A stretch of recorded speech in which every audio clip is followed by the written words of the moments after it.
கோயிலை விட்டு நான் வெளியே போகணும்னு சொன்ன ஒரே கட்சி, ஒரே ஒரு லீடர் மட்டும் நான் பார்த்தேன், கேள்விப்பட்டேன், மிஸ்டர் அண்ணாமலைன்னு சொன்னாங்க. 2026 பாஜக மாநில தலைவர் அண்ணாமலைக்கு தனி மெஜாரிட்டி கிடைக்கும் என முன்னாள் ஐஜி பொன்மாணிக்கவேல் தெரிவித்துள்ளார்.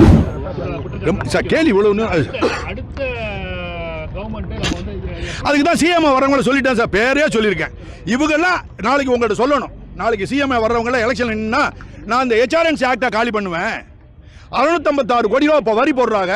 நான் மற்ற மதத்தை பற்றி பேசியிருக்கேன்னா அங்கே வரி போடுறாங்களா இல்லையான்னு? ஒத்த பைசா கிடையாது, அது வேற.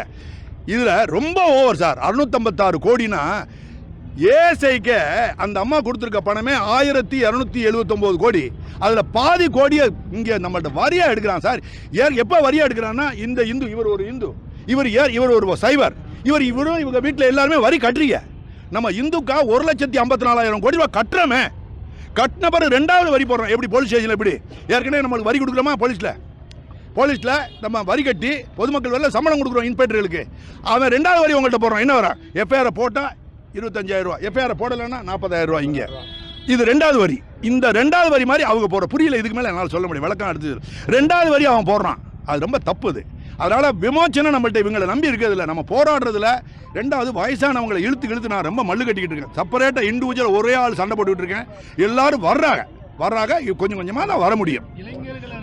ஆனால் கோயிலை விட்டு நான் வெளியே போகணும்னு சொன்ன ஒரே கட்சி, ஒரே ஒரு லீடர் மட்டும் நான் பார்த்தேன், கேள்விப்பட்டேன், மிஸ்டர் அண்ணாமலைன்னு சொன்னாங்க. நான் வந்தேன் அப்படின்னா நான் சார் பாலிட்டிஷியன் கிடையாது, பிஜேபியில் நாளைக்கு ஓட்டு பண்ண சொல்கிறேன். No, absolutely. அவர் வந்தால் நான் கோயிலை விட்டு வெளியே போவேன். கோயிலை விட்டு வெளியே போனால் இன்னும் கொஞ்சம் அவர் சொல்லணும், HRNC ஆக்டை நான் ஐ வில் ரிப்பீல் இட்னு சொல்லணும். அப்போ அதுக்கு வேண்டிய மெஜாரிட்டி அவருக்கு கிடைக்கணும். அதனால் ஃபுல்லாக அவரை நம்பிட முடியாது. ஆனால் நல்ல கருத்து அவர் ஒத்து போகிறது மாதிரி வருது. மற்றவங்களும் சொல்லணும், மிஸ்டர் சீமான் சொல்லணும், மிஸ்டர் மேடம் ஹேமலதா அவங்க சொல்லணும், அன்புமணி சொல்லணும், மிஸ்டர் அன்புமணி சொல்லணும். எல்லாரும் சொன்னாங்கன்னா கோயிலை நம்ம உங்கள் கோயில் சார் இது.